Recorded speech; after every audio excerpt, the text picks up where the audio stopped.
ಇವತ್ತು ನಮ್ಮ ಲೀಡರ್ ಆದಂಥ ಪುಟ್ಟರಾಜನವರು ಕುಮಾರಣ್ಣವ್ರ ಬಗ್ಗೆ ರೈತ ಸಂಘದ ಕೆಂಪುಗೌಡರು ಕೆಲವು ಅಭಿವೃದ್ಧಿ ವಿಚಾರದಲ್ಲಿ ಮಾಡೋರೆ ಅಂತೂ ಹೇಳೋರೆ, ಮಾಡಿಲ್ಲ ಅಂತಲೂ ಹೇಳೋರೆ. ಒಂದು ವಿಚಾರ ಗಣನೆ ಕಲಿಕ್ಕೆ ಇಷ್ಟಪಡ್ತೀನಿ. ಇವತ್ತು ವಿಜಯ ಕಾಲೇಜು, ಗರ್ಲ್ಸ್ ಕಾಲೇಜು 4 ಕೋಟಿ ರೂಪಾಯಿಗೂ ಮಿಗಿಲಾಗಿ ಇವತ್ತು ಹೆಣ್ಮಕ್ಳು ಭವಿಷ್ಯದ ಸ್ಕೂಲುಗಳು ಸುಮಾರು ಬಿಟ್ಬಿಡ್ದಂಥ ಕಾಲ ಬಂದಿರೋಂಥ ಕಾಲಕ್ಕೆ ಇವತ್ತು ಬಿಲ್ಡಿಂಗ್ ಮಾಡಿ ಸೋತ್ರು ಸುಧಾ ಕ್ಷೇತ್ರದ ಶಿಕ್ಷಣದ ಬಗ್ಗೆ ಅವ್ರು ಎಷ್ಟು ಒತ್ತು ಕೊಟ್ಟವ್ರೆ ಅನ್ನೋದನ್ನು ನೋಡಬೇಕಾಗ್ತದೆ. ಇನ್ನೊಂದು, ಅವ್ರು ಜಿಲ್ಲಾ ಪಂಚಾಯತಿ ಮೆಂಬರ್ ಆಗಿದ್ದಂಥ ಸಂದರ್ಭದಲ್ಲಿ ಕೆಂಪುಗೌಡರು ಕ್ಯಾತ್ನಳ್ಳಿ ಜಿಲ್ಲಾ ಪಂಚಾಯತಿ ಕ್ಷೇತ್ರಕ್ಕೆ ಅವ್ರು ಏನು ಕೊಡುಗೆ ಕೊಟ್ಟವ್ರೆ. ಪುಟ್ಟರಾಜಣ್ಣನವರು ನಮ್ಮ ಜಿಲ್ಲಾ ಪಂಚಾಯತಿ ಕ್ಷೇತ್ರದಲ್ಲಿ ಏನು ಕೆಲಸ ಮಾಡ್ತಾರೆ ಅದನ್ನು ನೀವೇ ಪತ್ರಿಕಾ ಮಾಧ್ಯಮದಲ್ಲೂ ಹೊರಡಿ. ಇವತ್ತು ಅವರು ವೈಯಕ್ತಿಕ ವಿಚಾರವನ್ನು ಅವರನ್ನು ಕುಮಾರಸ್ವಾಮಿಯಲ್ಲಿ ಪುಟ್ಟರಾಜನವರಲ್ಲಿ ಮಾತಾಡೋದು.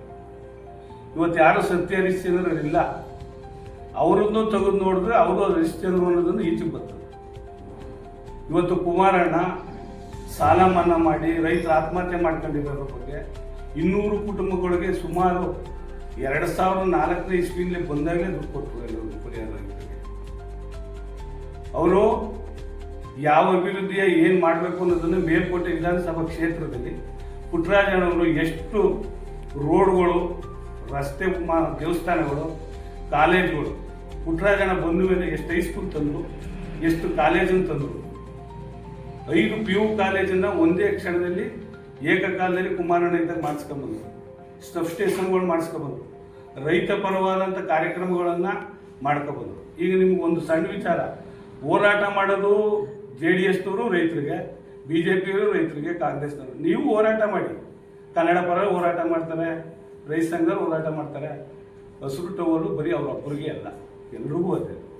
ಎಲ್ಲರೂ ಹೋರಾಟ ಮಾಡಬೇಕು, ಕೇಳಬೇಕು ತಪ್ಪು ನಪ್ಪುಗಳನ್ನು. ನಾವು ಹೋದ್ಸಲಿ 2300 ರೂಪಾಯಿನ ಭತ್ತ ತುಂಬಿದವು. 1700 ರೂಪಾಯಿ ಭತ್ತ ತುಂಬಿದಾಗ ನೀವೇ ಶಾಸಕರಿದ್ರಿ. ಶಾಸಕರನ್ನ 2 ಸಲ ನಾನೇ ಕೇಳಿದೆ, ವಿಧಾನಸೌಧದಲ್ಲಿ ಮಾತಾಡಿ FRP ರೇಟ್ ಕೊಡಿಸಿ ಖರೀದಿ ಕೇಂದ್ರ ತೆಗೆಸಿ ಅಂತ ಕೇಳಿದ್ರು. ನಾವು ಹೋರಾಟ ಮಾಡ್ತಾ ಇದ್ದು ರೈತರಿಗೇನೆ, ಇವರು ಹೋರಾಟ ಮಾಡ್ತಾ ಇದ್ದು ರೈತರಿಗೆ. 1200-300 ಭತ್ತ, 2300 ಕೊಡ್ತಿದ್ದು ಭತ್ತನ 1700 ರೂಪಾಯಿಗೆ ತುಂಬಿದವು. ಯಾರು ಚಕರನೇ ಎತ್ತಲಿಲ್ಲ. ನೀವು ಈ ಸಲ ಕೋಟ್ಯಾಂತರ ರೂಪಾಯಿ, ಲಕ್ಷಾಂತರ ರೂಪಾಯಿ ಲಾಸ್ ಆಯಿತು. ಅದ್ರ ಬಗ್ಗೆ ಚಿಂತನೆ ಮಾಡಿ, ಹೋರಾಟ ಮಾಡಿ. ಕಬ್ಬಿಗೆ, ನೀರಿಗೆ, ನಾಡಿಗೆ, ಜನಕ್ಕೆ ಹೋರಾಟ ಮಾಡ್ತಾ ಇದ್ದೀನಿ, ಸಂತೋಷ. ಕುಮಾರಣ್ಣವ್ರ ಬಗ್ಗೆ ಆಗಲಿ, ಪುಟ್ಟರಾಜನವ್ರ ಬಗ್ಗೆ ಆಗಲಿ ವೈಯಕ್ತಿಕ ಅಭಿಪ್ರಾಯ ಮಾತಾಡಬಾರ್ದು. ಅದಾಗಿರ್ತವೆ ಎಲ್ಲರ ಮನೆಯಲ್ಲೂ ದೋಸೆ ತೂಕ, ಅದನ್ನು ಹೋಗಿ ಚೆಕ್ ಮಾಡಿದಾಗ ಯಾರ್ಯಾರು ಎಲ್ಲೆಲ್ಲಿ ಸೇರ್ತಾರೆ ಮಧ್ಯಾಹ್ನ, ಅದನ್ನು ಖಂಡಿಸ್ತಾ ಇದು ಪತ್ರಿಕಾ ಮಾಧ್ಯಮ ಮಿತ್ರರಿಗೆ ನಾನು ಮಾತು